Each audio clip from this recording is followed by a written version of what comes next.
I just wanted to say that I'm not going to talk about the book I wrote, which is a sort of general contextualization of the movement.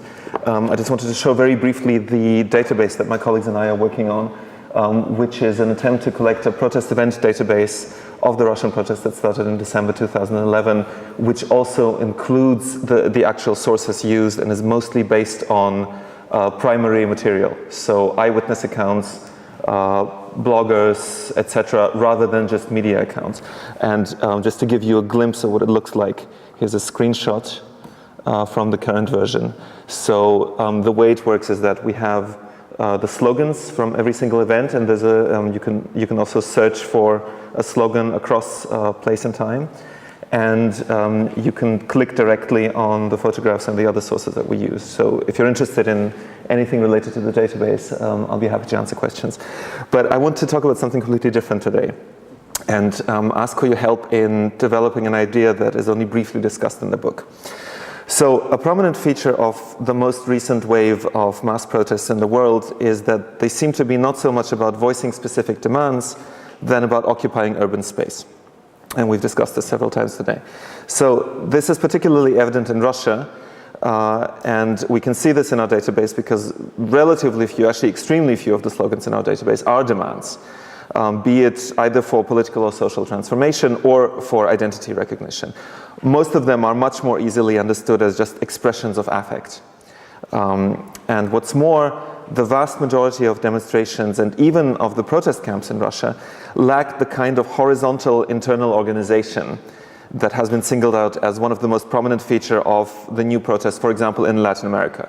So a lot of people who work on Argentina, for example, talk a lot about horizontalidad, which is about people coming together in one space and kind of organizing that space democratically, almost in an anarchic fashion, without any leaders, and sort of coming together and feeding each other and organizing assemblies to discuss the issues at hand, etc. And that's something that we've been seeing actually relatively little of in the Russian case.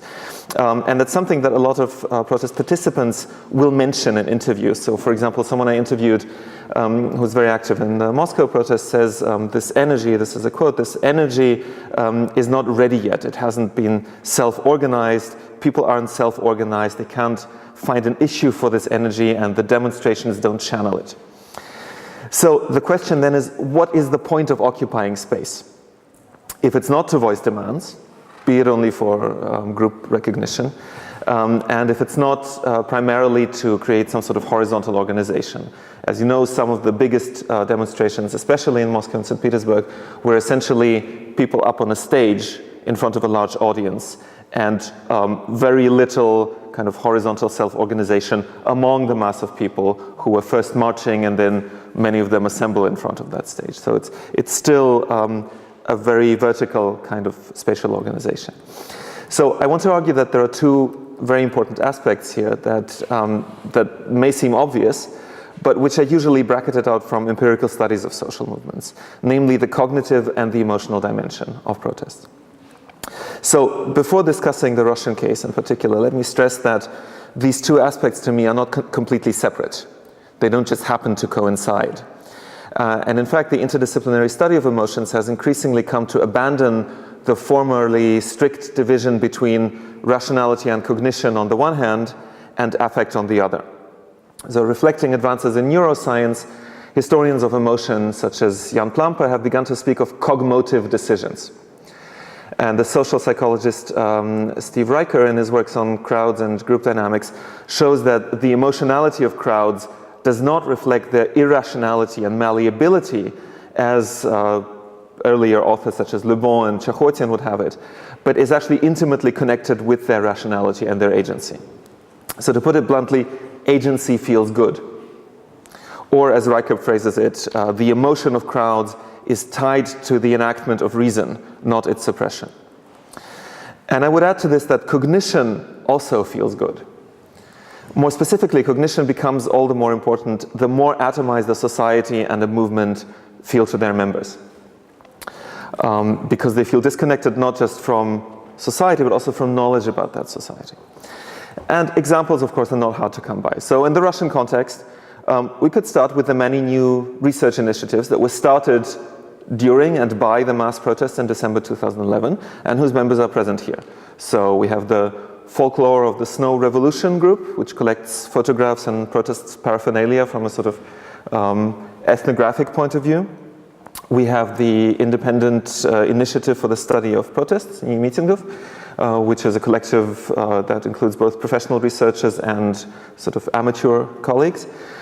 We have the Collective for the Study of Politicization, which has now become the PS Lab. We have our own PEPS team and many more initiatives like that, both on a national and especially on a local and regional level. So what's important about all these initiatives is that they were created by the demonstrations. Often enough, they were created at the demonstrations. Members actually met inside the space of the demonstrations itself. And almost always they involve at least some people with no previous experience of movement research or even of research in the social sciences in general.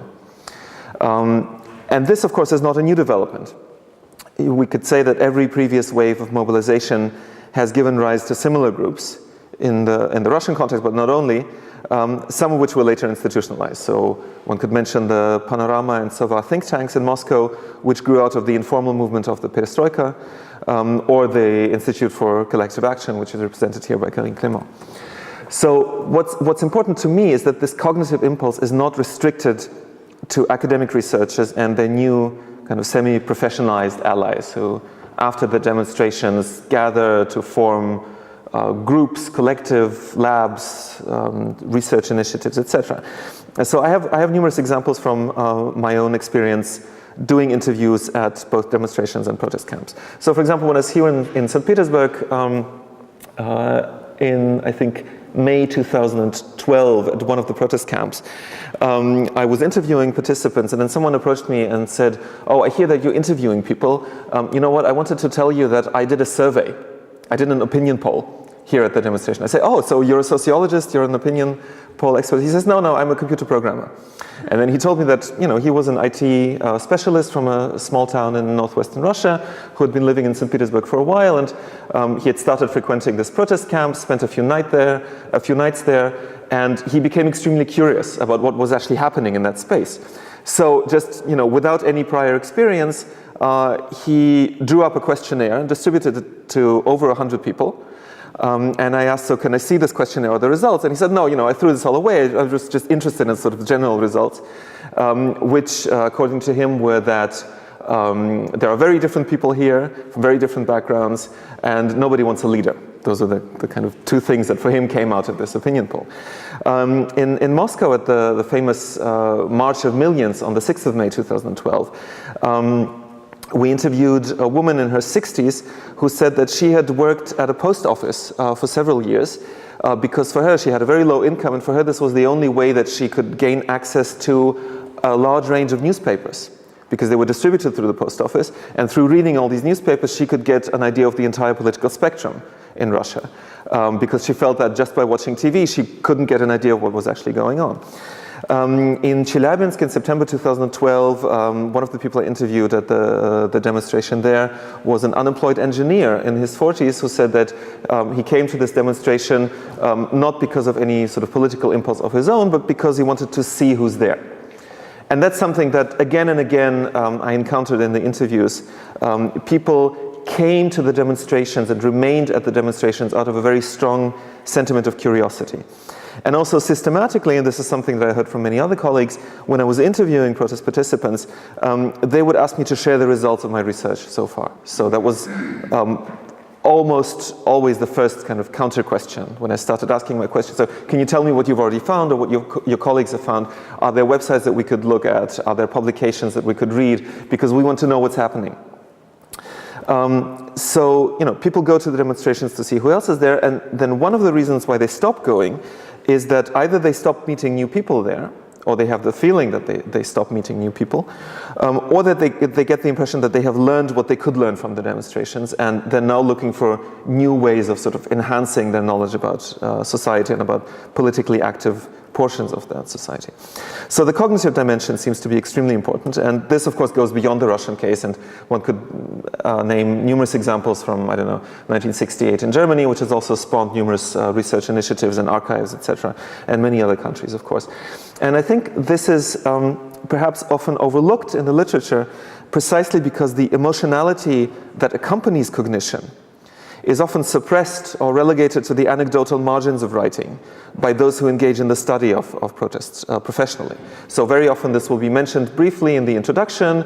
I was so excited when I first went to a demonstration related to this movement, and then it's kind of suppressed, and we continue with the sort of dry quantitative or qualitative data. So let me stop here for a second and turn to the affective dimension. So among Russian observers, comments on the emotionality of protest have mostly drawn on what emotion studies scholars call a hydraulic theory of emotions, which assumes that frustration builds up under pressure and can be released in cathartic moments such as demonstrations. And this is very obvious in the extremely popular text of, for example, the psychologist and blogger Lyudmila Petranovskaya, I think is her name, who stresses the contrast between the friendly and open atmosphere at the demonstrations and the general aggressiveness of everyday interaction in Russia. So for her, people come to the demonstrations in order to sort of release their pent-up frustrations and then feel this kind of warmth and nice, friendly atmosphere of being among people who share the same feelings. And in the scholarly literature, emotions at protests have often been studied as emotional breaching events, so as moments of overcoming individual pre-existing emotions, such as fear, or as moments that channel and amplify pre-existing emotions, such as anger.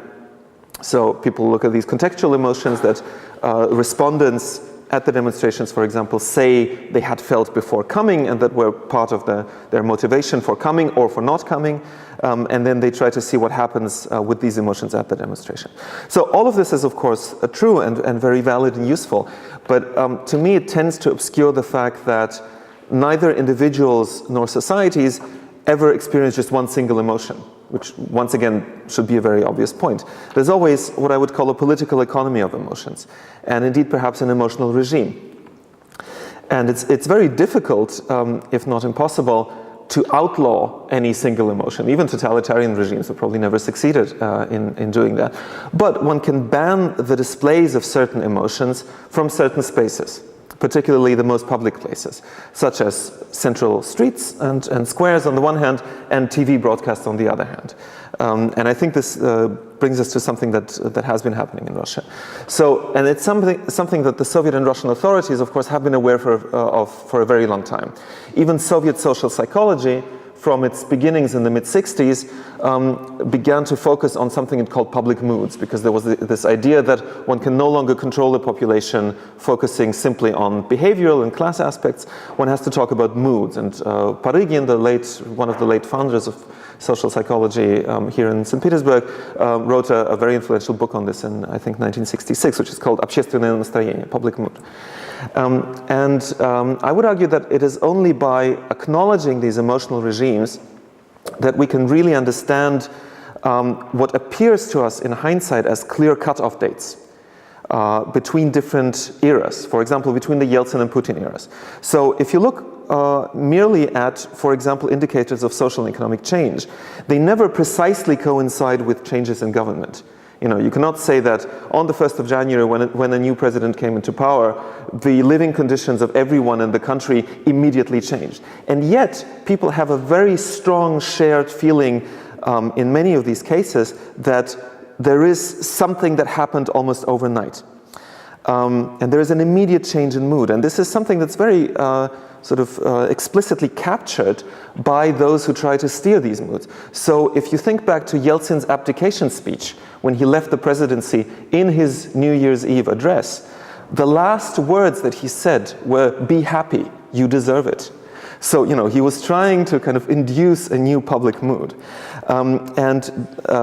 In this vein, I would argue that the similarities between, for example, the Brezhnev and Putin eras that have often been remarked upon are not only and not even primarily due to similarities in socioeconomic developments, but they have to do with similarities that are often called stylistic, but which I would call similarities in emotional regimes. So the most public spaces are once again reserved for displays of positive emotions of certain kinds, such as national pride, belief in the success of the country, trust in the leader, etc. Or, on the other hand, expressions of hatred and irony towards purported enemies of the state. And, you know, here we can think of Nashi and all the sort of televised, mobilizing events that Russian TV has been full of under Putin. But other emotions, of course, are not outlawed altogether, but they're heavily censored and they're channeled into more private settings, which is why a lot of people and a lot of activists that one interviews will tell you, well, you know, just like in the 70s, before 2011, we found ourselves back in our kitchens. Discussing politics, or for people who can afford it, in cafes, which have, you know, a relatively high cost of entry because you actually have to be able to pay to go to them. Yeah? So public space is segmented, segregated, and access is restricted, and the most kind of ostensibly public layer of public space suppresses the expression of certain emotions. Irony directed at those in power, for example, or expressions of disgust with the political situation, became taboo immediately in the first weeks of when Putin came to power. And I have wonderful examples from Chelyabinsk, which was my main case study for the book, where literally at the beginning of 2000, first of all, there was an explosion of sort of public admiration of Putin. So for some reason, people have remarked on this, for some reason, Chelyabinsk became the national capital of Putin loving. Where people would grow tomatoes named after Putin. They would grow, I don't know, some people created a restaurant named after Putin with 7-part shashliks where every piece of meat stood for one of the federal districts, which was then outlawed very quickly by the authorities because it was seen as possibly ironic or critical, even though it hadn't been intended that way by the creators. And some of you may remember this. There was a famous anthem to Putin written by, I think, a law student from Chelyabinsk in early 2000, which was commented upon very ironically and critically by a German journalist who was at the time a correspondent in Moscow. And the student sued him for daring to criticize this poem or song. And so it was very interesting to me to observe when I was in Chelyabinsk last year to see that even in the very, very small, restricted and limited protest scene in Chelyabinsk, there was a kind of emotional explosion with these first demonstrations that continued into the end of 2012, where people were really consciously trying to establish something like an emotional counter-regime. So the situation that I described under Putin, of course, leads to very strong cynicism. And this is something that's also been discussed very frequently. Gutkov writes quite a lot about this using poll data where, for example, people say, well, you know, the main motivation behind the acts of suicide bombers is that they're being paid, which, if you think of it, is completely paradoxical, but a majority of those polled in Russia will agree with this. And there are many other examples of cynicism, which is not the kind of sincere cynicism that Artyom mentioned today, but it's a kind of cynicism where people understand that certain emotions and certain expectations about motivation are present and widespread, but they're not allowed, their expression is not allowed in public. So the question to me becomes, is it possible in a country like Russia to make emotional counter-regimes actually spread from below? So to change the political economy of emotions from below rather than as an imposition from above. And just to end, I want to show you a video that many of you, I'm sure, have seen, which was shown among other venues on a TV channel which tags itself as the optimistic channel, namely Dost, and which in its PR and its whole sort of campaign since its very creation uses the language of emotion and the names of specific emotions very, very heavily to kind of create a brand for itself. So this was a video, sorry, oh no, it's here. Can I connect this? Which was created by the people who organized the elections to the Coordinating Council of the Russian Opposition last year, and which, as I said, was broadcast on Dost and other channels. Can you see anything? Yeah.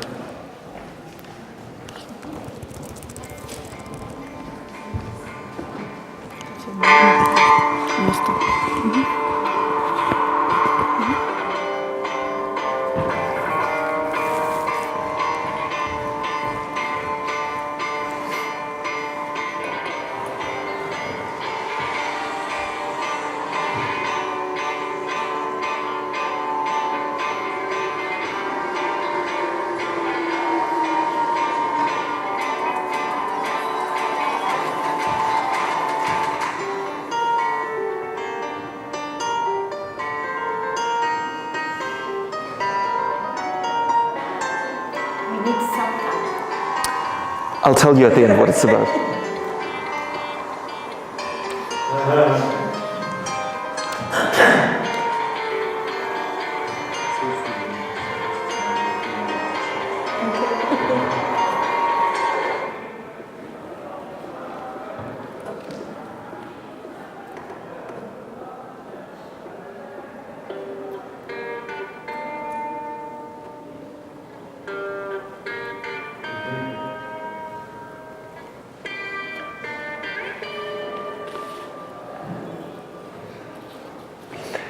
So this starts out with slogans that were relatively prominent in the first months of the demonstrations. Yeah. And then it goes on to display the names of individual emotions, such as fear, etc. And then it goes on into sort of optimism and future, etc., etc. So what I find very interesting about this is that, in a sense, it does exactly what the Russian authorities have been very successful in doing, namely sort of trying to orchestrate a certain emotional regime from above. And it tries to kind of create maybe a counter-emotional regime, but it would be difficult to say that this is an attempt from below, because this is, of course, a TV channel that's owned by a wealthy and successful business person. And it's watched mostly by people who have a relatively high level of income. And, you know, it's a commercial channel. So the question to me becomes, and actually the results of the emotions that they're showing, last sentence, are very similar to the emotions that Putin supporters are trying to orchestrate. Namely, it's optimism, it's belief in our leaders, in our future, and in our own sort of capacity to change the future. So the question for me becomes, are these the only options that we have? Do we need to use essentially TV and similarly centralized media in order to create emotional regimes and counter regimes? Or is there actually a way through the demonstrations, through occupying space, of doing so? So, be interested in hearing what you have to say.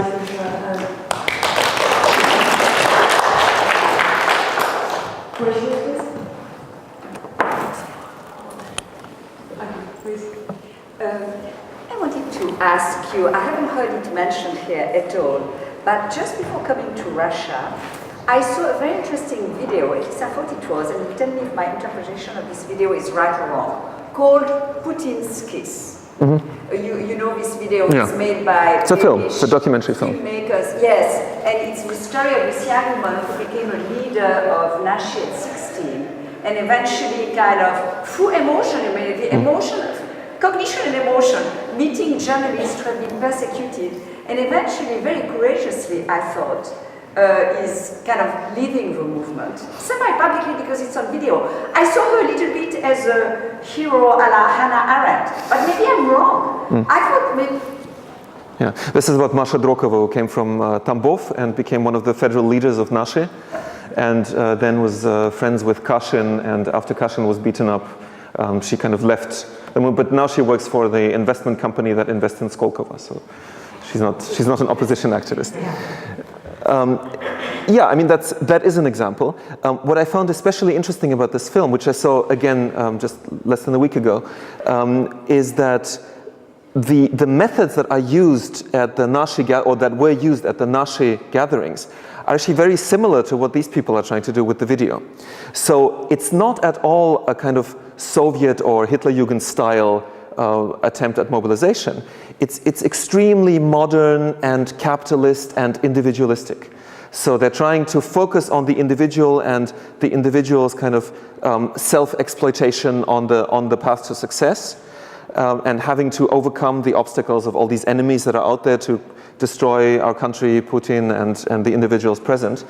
And that seems to be the sort of the main path of creating emotional regimes that's prevalent in Russia nowadays. And once people leave that, as in this example of Drokova, they basically, drop out of the public view. Yeah. Did you think it took courage for her to be in this movie? Well, they started filming the movie before she decided to leave. So they wanted to just do a documentary about a typical representative of Nashi, and then while they were filming it, which the director was very lucky in that sense, all these things happened and she became disillusioned and disappointed. So I don't know her personal situation well enough to. No, I'm talking about a person who, in the Russian context, says this movement is wrong. I made a mistake. I'm leaving. What is your personal opinion of this person as a citizen? That's become relatively common, and actually, a number of relatively prominent protest organizers and even organizers of the so-called extra-parliamentary opposition movements started out their political careers as activists in pro-Putin movements. So that's a relatively common path to politicization, I would argue. Thank you. Thank you so much. It's extremely interesting presentation, and I think you stressed this importance of emotion. I agree with you that after this so-called emotional turn, it became more important to study this emotional dimension of protest movement. But from my own perspective, as I attended many meetings, protest rallies and so on, Petersburg particularly, I have a strong reservation against the sense of emotional bond among meeting participants. In many cases, even in the protest against this is a famous emotional actually and culturally motivated protest against Gazprom Tower, during these rallies and meetings, I mentioned a stand as camps. I mentioned that people was standing alone without conversation with his neighbors.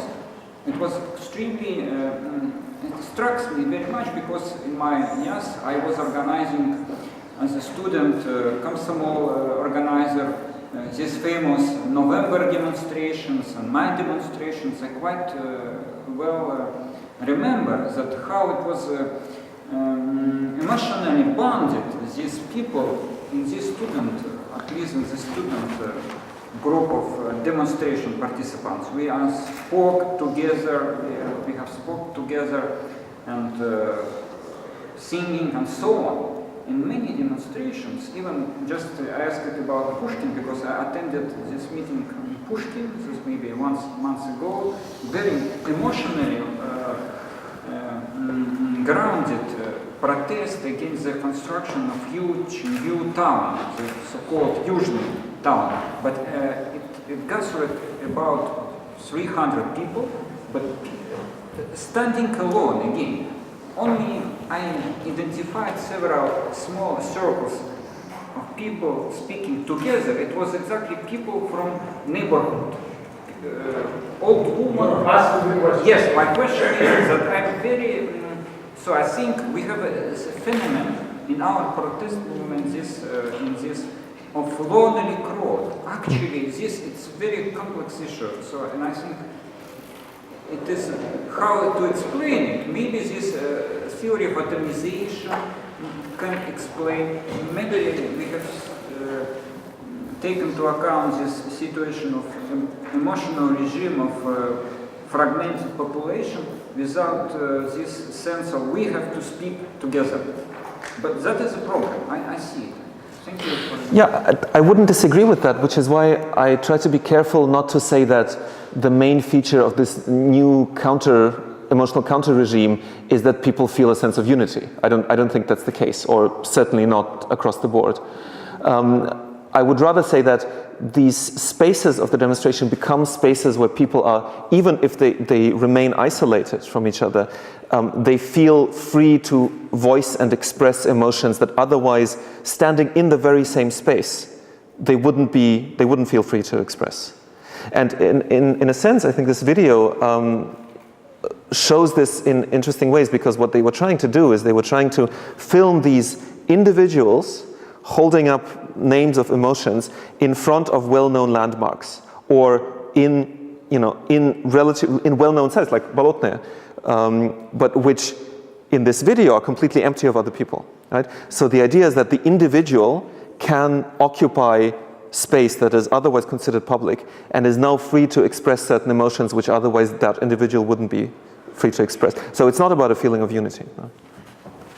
But how these expressions, emotional expressions, if people does not speak together, and only standing and listening to leader, to speaker, during this demonstration or meeting?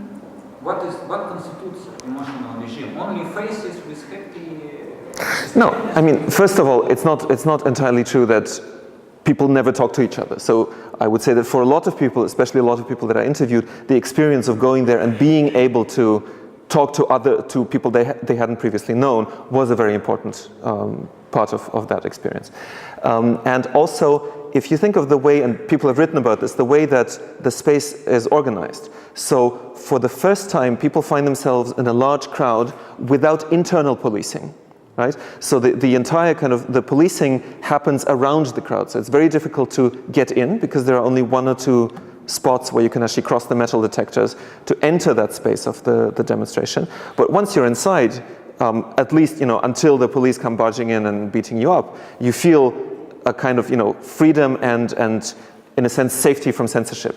So that makes you feel free to express. And what happened in Chelyabinsk was that one of the people I interviewed for the book came back from the March of Millions in Moscow and learned about the Occupy Abay camp in Moscow and started something similar in Chelyabinsk where for a month people would meet not round the clock but every single evening in the central square of Chelyabinsk to just talk and get to know each other. And to them that was the main point of what they were doing.